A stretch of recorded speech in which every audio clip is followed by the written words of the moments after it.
2025년 11월 27일 새벽 4시 24분 나루 우주센터. 네, 거대한 굉음과 함께 누리호가 어둠을 뚫고 하늘로 솟아올랐습니다. 정말 장관이었죠. 13개의 위성을 싣고 우주로 향하는 그 엄청난 광경 뒤에 사실은 지난 40년간 일본이 한국은 절대 못 만든다고 단언했던 아주 특별한 검은 실이 숨겨져 있었습니다. 바로 탄소섬유입니다. 그렇죠. 이게 머리카락보다 한 10배는 가는 실인데요.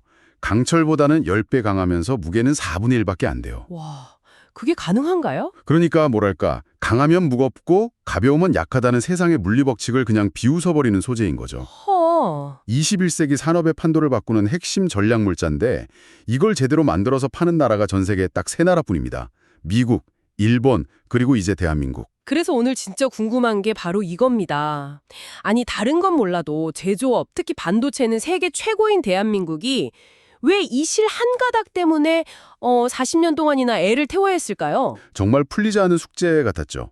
효성이 14년의 집념으로 일본의 50년 독점을 어떻게 무너뜨렸는지, 그리고 이 검은 실 이야기가 어떻게 여러분의 자동차 가격, 월급, 그리고 국가 안보와 직결되는지 지금부터 깊숙이 파고들어 보겠습니다. 좋습니다. 일단 이 탄소섬유라는 게 도대체 어떤 물건인지부터 알아봐야겠죠. 네, 그게 먼저일 것 같네요. 아까 물리법칙을 거스르는 소자라는 말씀 드렸잖아요. 그 말이 딱 맞아요. 네. 탄소 원자들을 완벽한 육각형 벌집 모양으로 아주 촘촘하게 배열하면 이론상 현존하는 가장 강한 물질인 다이아몬드에 버금가는 강도를 갖게 됩니다. 강도는 다이아몬드급인데 무게는 깃털이라니 상상이 잘 안 가는데요? 그렇죠. 강도는 엄청난데 무게는 깃털 같으니까 이게 세상을 바꾸기 시작한 겁니다. 구체적으로 어디에 쓰이길래 세상을 바꿨다고까지 하는 건가요? 가장 극적인 변화가 일어난 것이 바로 하늘입니다. 혹시 꿈의 여객기라고 불리는 보잉 787 드림라이너 들어보셨죠? 아, 그 비행기요. 저도 타본 것 같은데 그게 탄소섬유랑 관련이 있었군요. 네, 아주 깊은 관련이 있죠. 얼마나 쓰였길래 꿈의 여객기라고까지 불리는 거죠? 동체의 무려 50%, 그러니까 절반이 탄소섬유 복합재로 만들어졌습니다. 와, 절반이나요? 네, 덕분에 기존 알루미늄 비행기보다 20%나 가벼워졌고, 아, 가벼워졌으니까 당연히 연료 효율도. 맞습니다. 연료 효율도 20% 좋아졌죠. 같은 기름으로 훨씬 멀리 날 수 있게 된 거예요. 승객 입장에서는 더 쾌적해졌고요. 아, 그래서 연비가 좋아졌군요. 그럼 우리가 쏘아올린 누리호도 같은 원리겠네요. 바로 그겁니다. 누리호의 맨 꼭대기에서 위성을 보호하는 덮개, 이걸 페어링이라고 부르는데요. 페어링이요? 네, 이걸 탄소섬유로 만들어서 무게를 3톤에서 1.5톤으로 확 줄였습니다. 와, 절반으로요? 그렇게 가벼워진 1.5톤만큼 위성을 더 실을 수 있게 된 거죠. 아, 13기의 위성을 한 번에 쏘아 올린 성공의 숨은 공신이 바로 이 탄소섬유입니다. 누리호에 쓰인 탄소섬유는 그럼 최고 등급이었겠네요? 당연하죠. 얘기 들어보니까 골프채에 쓰는 거랑 로켓에 쓰는 게 같을 리는 없을 것 같은데 어떤 차이가 있나요? 아주 정확한 질문입니다. 탄소섬유는 성능에 따라 등급이 나뉘어요. T300, T700, T1000 이런 식으로 숫자가 올라가는데 숫자가 높을수록 기술의 차원이 달라집니다. T300부터 시작하는군요. 네, T300은 범용 등급으로 말씀하신 골프채나 낚싯대 같은 스포츠용품에 주로 쓰입니다. 이건 이제 중국도 만들어요. 골프채 얘기하시니 갑자기 생각나네요. 예전에 비싼 돈 주고 산 드라이버가 부러져서 속상했던 기억이 있는데 그게 다 이 기술이랑 연결되는 거였군요. 하하, 그럴 수 있죠. 그럼 T700은요? T700부터는 산업용입니다. 높은 압력을 견뎌야 하는 현대차 넥소의 수소 연료 탱크나 거대한 풍력 발전기 날개 같은 곳에 쓰이죠. 아, 수소 탱크. 네, 여기까지도 정말 대단한 기술인데 T1000은 완전히 다른 세계입니다. 와, 수소 탱크에 쓰는 T700도 대단한데 T1000은 도대체 어느 정도길래 완전히 다른 세계라고까지 표현하시는 건가요? 전략 등급이라는 이름이 붙습니다. 전력 등급이요? 네, 우주 발사체, 대륙간 탄도미사일, 즉 ICBM, 그리고 최신 스텔스 전투기처럼 단 한 번의 실패가 곧바로 국가적 재앙으로 이어지는 곳에만 쓰이는 소재입니다. 오. 강도를 쉽게 설명하자면 직경 1mm짜리 T1000 실 한 가닥이 600kg의 무게를 버팁니다. 잠깐만요. 1mm짜리 실 하나가 600kg이요? 네, 건장한 성인 남성 8명을 매달아도 끊어지지 않는다는 뜻이죠. 그 가느다란 실 하나에 성인 남성 8명이요. 그건 정말 SF 영화에나 나올 법한 이야기네요. 그렇죠. 그런데 이렇게 대단하고 중요한 소재를 왜 우리는 40년 동안이나 못 만들었던 걸까요? 기술력이 부족해서였나요? 기술력만의 문제는 아니었습니다. 아, 그래요? 그보다 더 높고 단단한 보이지 않는 장벽이 있었기 때문이죠. 보이지 않는 장벽이요? 네, 일본의 도레이라는 회사가 1971년에 세계 최초로 탄소 섬유를 상업화한 이후 거의 50년간 시장을 독점해 왔습니다. 지금도 도레이를 포함한 일본 3사가 세계 시장의 60%를 장악하고 있죠. 50년 독점. 네. 그들이 쌓아 올린 장벽이라는 게 대체 뭐였길래 반도체 신화를 쓴 한국조차 뚫지 못했던 겁니까? 그게 두 가지입니다. 첫 번째는 인증의 벽이고 두 번째는 전략물자 통제입니다. 인증의 벽? 먼저 인증의 벽부터 보죠. 항공기 소재는 수백 명의 목숨이 달린 문제잖아요. 그렇죠. 안전이 최우선이죠. 그래서 한 번 인증을 받으려면 최소 5년에서 10년이 걸릴 정도로 극도로 까다롭습니다. 5년에서 10년이요? 네, 당연히 항공사들은 한 번 인증받은 안전한 소재를 절대 바꾸려 하지 않죠. 도레이가 이 시장을 50년간 선점해버리니 후발주자가 비집고 들어갈 틈 자체가 없었던 겁니다. 하긴 수백 명의 목숨값이라고 생각하면 검증되지 않은 신소재로 바꾸는 모험을 하긴 어렵겠네요. 바로 그겁니다. 그럼 두 번째 장벽은 더 강력한 건가요? 훨씬 더 무서운 장벽입니다. 바로 MTCR, 미사일 기술 통제 체제라는 국제 규약입니다. MTCR? 네, 사거리 300km 이상 미사일에 사용될 수 있는 기술이나 부품의 수출을 엄격하게 제한하는 건데 T-1000급 탄소 섬유가 여기에 딱 걸립니다. 아, 그걸로 미사일 동체를 만들면 무게가 확 줄어서 사거리가 비약적으로 늘어나거든요. 그렇다는 건 우리가 일본에 돈을 싸들고 가서 T-1000을 사겠다고 해도 마음대로 살 수 없다는 뜻이군요. 돈의 문제가 아니게 되는 거죠. 그럼요. 오히려 돈을 주면서 어떤 미사일에 얼마나 쓸 거냐 같은 우리의 핵심 국방 계획을 일본에 보고하고 허락을 받아야 하는 주객이 전도되는 상황이 벌어집니다. 세상에. 심지어 일본이 그냥 안 팔아 한마디 하면 그걸로 끝이에요. 와. 이런 독점의 폐해는 2020년 코로나 팬데믹 때 아주 처절하게 드러났습니다. 항공 수요가 줄었다고 도레이가 생산을 줄여버리니까 한국 기업이 주문한 다른 산업용 물량까지 납기가 하염없이 밀려버렸죠. 단순히 비싸게 사는 문제를 넘어서 우리 산업 전체가 언제든 공급이 끊길 수 있다는 불안감 속에서 사업을 해야 했다는 거군요. 맞습니다. 딱 집주인 한 명인 동네에서 전세 사는 세입자 신세네요. 바로 그겁니다. 집주인이 갑자기 월세를 올려도 나가라고 해도 대책이 없는 상황이죠. 네. 당시 한국 기업이 도레이에 주문하면 기본 6개월을 기다려야 했고 급한 주문은 아예 받지도 않았습니다. 가격 협상은 당연히 불가능했고요. 그런 절망적인 상황에서 효성의 외로운 도전이 시작된 거군요. 네, 2008년이었죠. 효성이 나일론이나 스판덱스 같은 화학 섬유는 잘 만들었지만 섭씨 1000도가 넘는 극한의 공정이 필요한 탄소 섬유는 완전히 다른 영역이었을 텐데요. 맞습니다. 그래서 무모하게 T1000부터 덤벼들지 않고 T300, T700부터 차근차근 단계를 밟아 올라갔습니다. 아, 단계적으로? 네, 3년간의 연구 끝에 2011년 T700급 개발에 성공했고 2013년에는 전주에 공장을 지어 상용 생산에 들어갔죠. 네. 하지만 T700과 T1000 사이에는 넘을 수 없을 것 같던 거대한 벽이 있었습니다. 그 벽이라는 게 구체적으로 뭔가요? 바로 공정 제어라는 지옥의 관문입니다. 공정 제어요. 네, 탄소 섬유는 원료를 1000도 이상의 고온으로 구워서 만드는데요. 이때 온도가 5도만 달라져도 실이 지나가는 속도가 0.2%만 바뀌어도 품질이 완전히 다른 물건이 되어버립니다. 와, 그 정도로 예민한가요? 극도로 예민하죠. 도래는 50년간 수백만 번의 실패를 통해 최적의 온도와 속도 조합, 즉 황금 레시피 데이터를 쌓아왔고 이건 절대 돈으로 살 수 없는 핵심 기술입니다. 잠깐만요. 그럼 수백억짜리 장비는 똑같이 사와도 소용이 없다는 거잖아요. 그렇죠. 데이터가 없으면 그냥 고철덩어리인 셈이죠. 자동차 엔진을 똑같이 분해하고 조립할 수는 있어도 수십 년간 쌓인 부품의 미세한 가공 노하우는 따라할 수 없는 것과 같군요. 정확한 비유입니다. 그럼 효성은 어떻게 그 데이터를 얻었나요? 가장 무식하고 가장 정직한 방법을 택했습니다. 어떤 방법이었죠? 수천만 원어치 원료를 한 번에 태워버리는 실패를 수없이 반복하면서 그 데이터를 하나하나 몸으로 쌓아가는 방식이었죠. 아니 그럼 그 비싼 원료를 그냥 태워가면서 데이터를 쌓았다는 말씀이세요? 네, 초기에는 불량률이 30%에 달했다고 합니다. 10개를 만들면 3개는 그냥 버렸다는 뜻이죠. 와... 이 지난한 과정을 10년 가까이 반복해서 마침내 불량률을 5% 이하로 낮추는 데 성공했습니다. 그리고 마침내 2022년 10월 역사가 바뀌었습니다. 효성이 인장 강도 6.4 GPA, T1000급 탄소 섬유인 H3000 개발 성공을 공식 발표했죠. 네, 미국, 일본에 이은 세계 3번째 쾌거였습니다. 당시 조현준 회장의 말이 참 인상 깊었어요. 탄소 섬유는 단순한 사업이 아니라 국가 안보의 문제입니다. 아무도 하지 않으면 우리가 합니다. 그 집념의 결과가 바로 2025년 11월 누리호 4차 발사의 성공으로 이어진 겁니다. 아, 이제는 일본에 우리 군사계획을 보고하고 허락받을 필요 없이 우리 손으로 직접 만든 최첨단 소재를 우리 로켓에 실어서 우주로 보낼 수 있게 된 거죠. 국방 분야의 변화는 더 극적이겠네요. 현무미사일이나 KF-21 보람의 전투기 같은 우리나라 핵심 무기들도 이제 눈치 보지 않고 만들 수 있게 된 거잖아요. 맞습니다. 이게 바로 소재 주권의 진짜 의미군요. 맞습니다.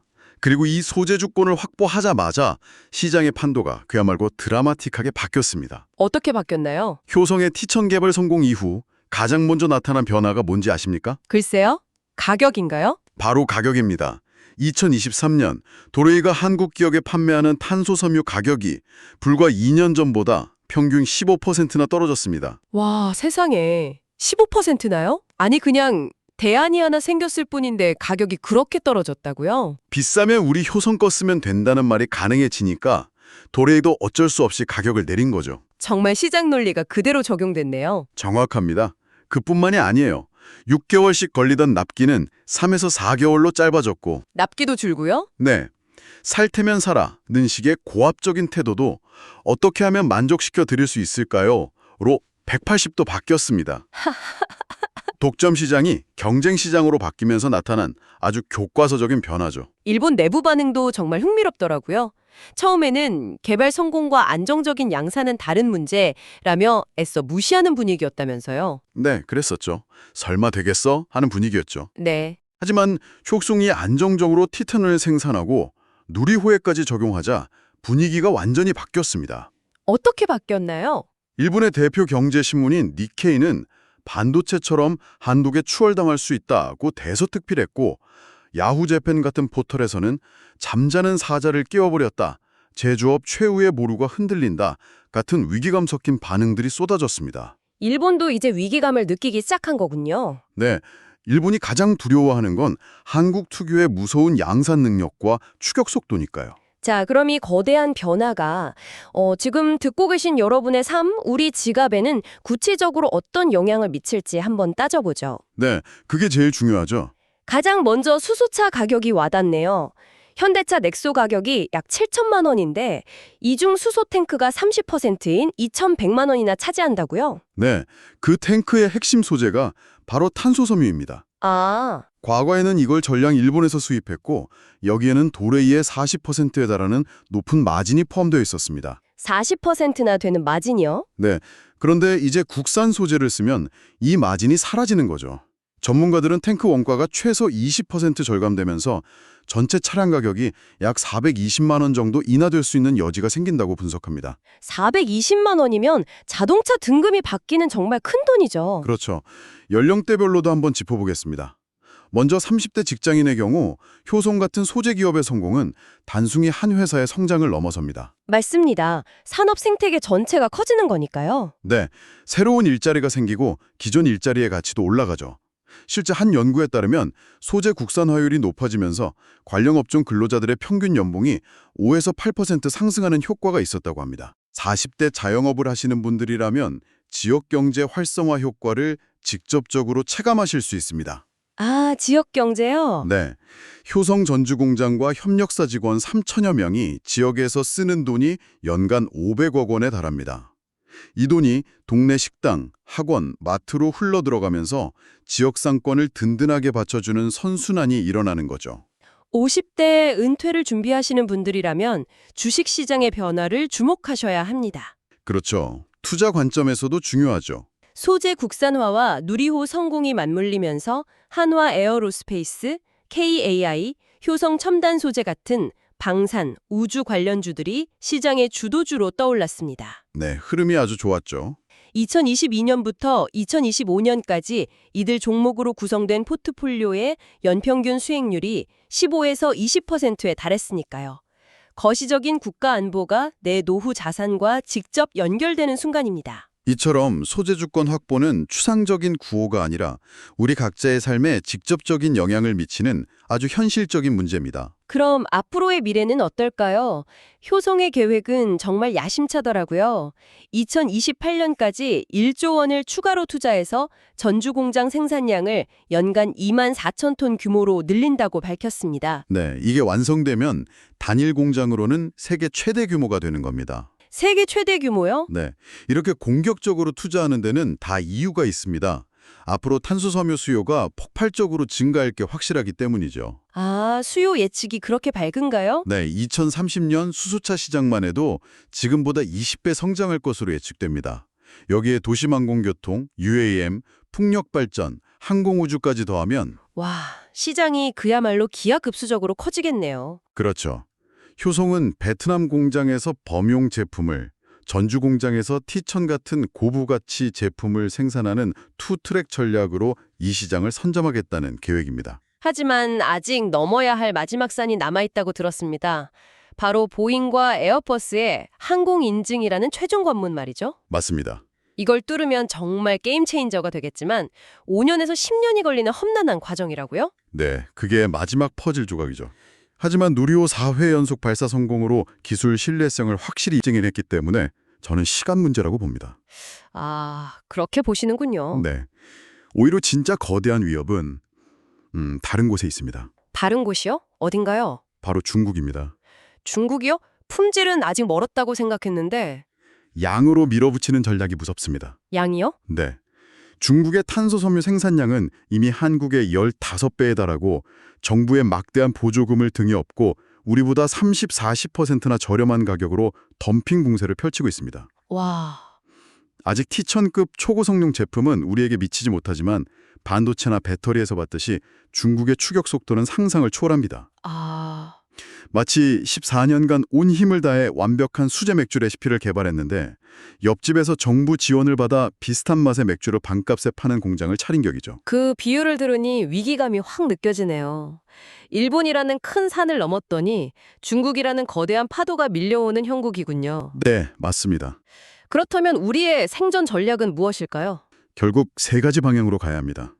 첫째, T1100, T1200 같은 다음 세대 기술을 계속 개발해서 아무도 따라올 수 없는 초격차를 유지해야 합니다. 효격차 기술. 둘째, 가격 경쟁이 치열한 범용 시장 대신 신뢰성이 목숨과도 같은 항공우주, 국방 같은 고부가 가치 시장을 집중 공략해야 하고요. 네. 마지막으로 이 모든 걸 뒷받침할 R&D 지원과 핵심 기술 유출 방지를 위한 정부의 전략적 지원이 반드시 필요합니다.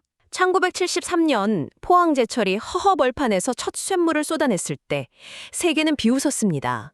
하지만 그 쇳물은 20세기 대한민국 경제의 굳건한 뼈대가 되었죠. 그렇죠. 어쩌면 지금 전주 공장에서 뽑아내는 이 검은 실 한 가닥이 21세기 대한민국 산업의 새로운 뼈대가 될지도 모르겠습니다. 이번 성공의 진짜 의미는 단순히 대단한 기술 하나를 개발했다는 데 있지 않습니다. 그럼 뭔가요?